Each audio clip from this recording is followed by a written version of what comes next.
சுவாத்தியாய பிரவசனாபியாம் ந பிரமதித்தவ்யம் என்று வேதம் சொல்கிறார். அந்த ரெண்டும் இருந்துட்டானா அவன் தான் உண்மையான பிராமணன், அவன் தான் உண்மையான தபஸ். தத்தி தபஸ் தத்தி தபஹான்னு வேதம் சொல்கிறார்.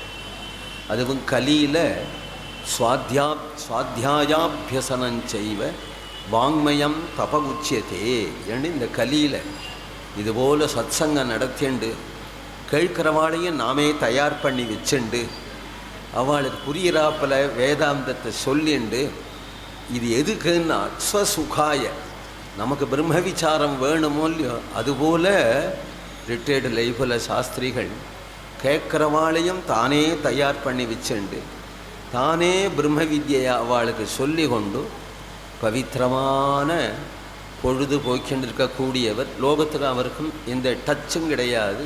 கிரகஸ்தனாக இருக்கிறதுனாலே ஏதோ விவகாரங்கள். பரமார்த்தியாக இருக்கக்கூடிய பிராதஸ்மரணீயர் இந்த மகான்.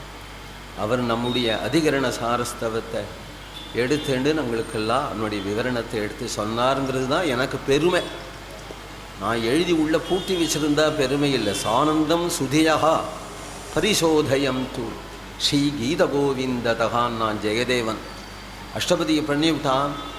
ராதாகிருஷ்ணன் ஒத்துனுட்டான். ஸ்மரகரள கண்ணம் மம சிரசி மண்டனம்னு கையெழுத்து போட்டுவிட்டான். ஆனால் ஜெகதேவனுக்கு அது போரலை. சாதுக்கள் கையில் கொடுக்கணும். கொடுத்து அவள் அதை ஆனந்தப்பட்டாதான் ரசிக ஜனம் தனுதாம் அதிமுதிதாம் என்று அஷ்டபதி